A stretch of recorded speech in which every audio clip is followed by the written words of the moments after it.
खैर, मुझे न्यूयॉर्क ले जाया गया था ताकि मैं चार्ली रोज शो में रिचर्ड डॉकिंस से मिल सकूं।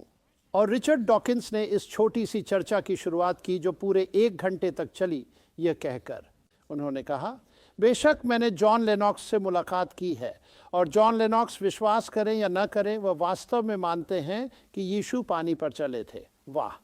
दूसरे शब्दों में यह कहने के लिए कि वह एक पूर्ण मूर्ख है और ऑक्सफोर्ड में प्रोफेसर नहीं होना चाहिए। मेरा जवाब था, रिचर्ड, मैंने कहा, अगर यीशु वही थे जो उन्होंने होने का दावा किया था, परमेश्वर का अवतार जिसने ब्रह्मांड की रचना की और इसलिए पानी का आविष्कार किया, तो उस पर चलना कोई बड़ी बात नहीं है।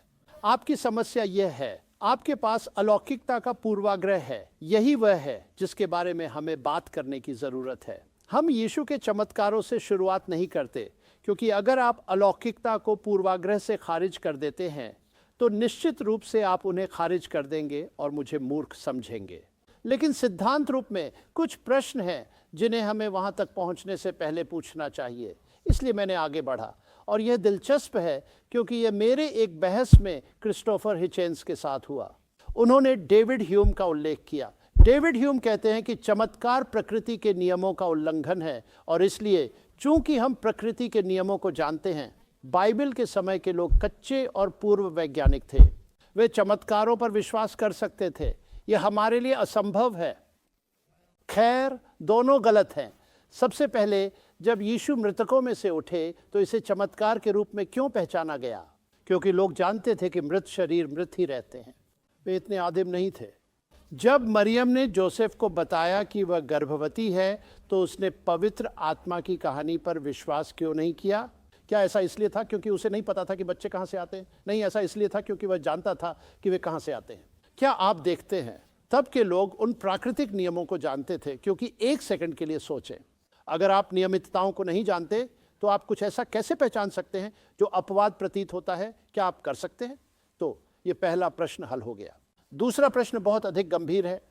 क्या चमत्कार प्रकृति के नियमों का उल्लंघन है? मैं आज रात एक होटल में ठहरा हुआ हूँ। मैं इसका नाम नहीं लूँगा, लेकिन मैं होटल में ठहरा हुआ हूँ। अब कल्पना करें कि आज रात मैं अपने बिस्तर के पास दराज में $100 रखता हूँ और कल रात मैं और $100 रखता हूँ, तो 100 और 100 मिलकर 200 होते हैं। यहाँ चैपल हिल में भी, है ना? आप पूरी तरह से उत्तर आधुनिक नहीं हैं। आप कुछ सत्य में विश्वास करते हैं, ठीक है? तो 100 और 100 मिलकर 200 होते हैं।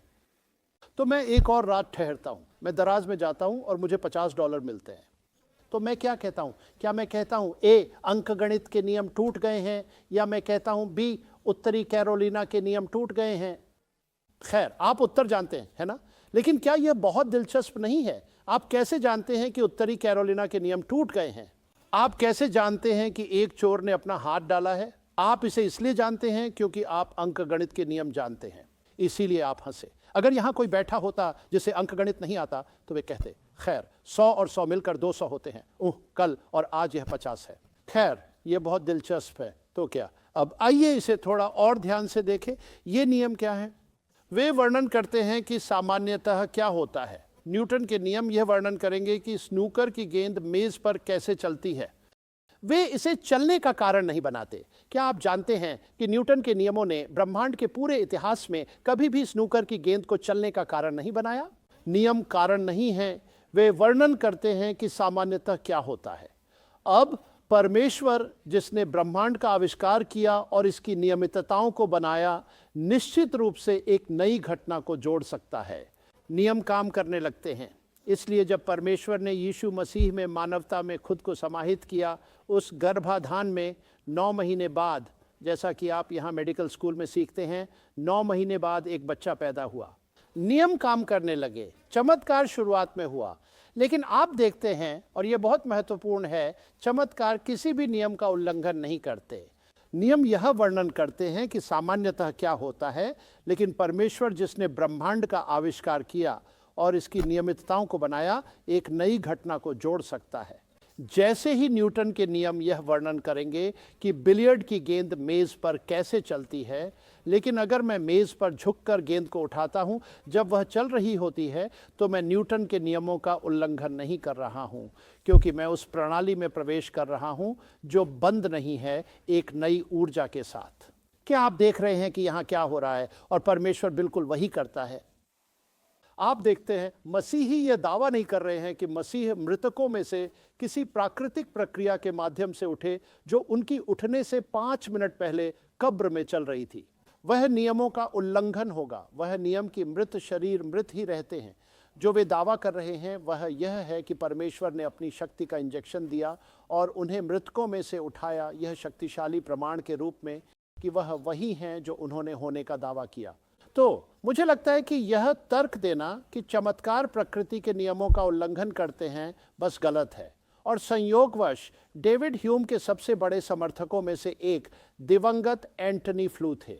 वास्तव में वह रिचर्ड डॉकिंस से पहले दुनिया के सबसे प्रसिद्ध नास्तिक थे और उनके मरने से कुछ समय पहले मुझे उनके साथ कुछ घंटे बातचीत करने का अवसर मिला और मैंने ह्यूम पर उनकी किताबों के बारे में पूछने की स्वतंत्रता ली।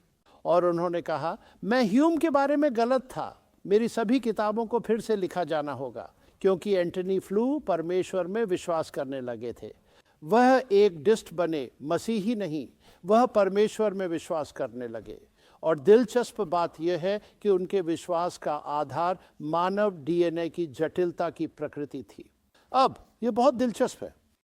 उन्होंने मुझसे स्पष्ट रूप से कहा, लेकिन यह कहीं और लिखा गया है कि वह यह सोचने में गलत थे कि ह्यूम ने वास्तव में चमत्कारों की समस्या का अंतिम समाधान दिया था।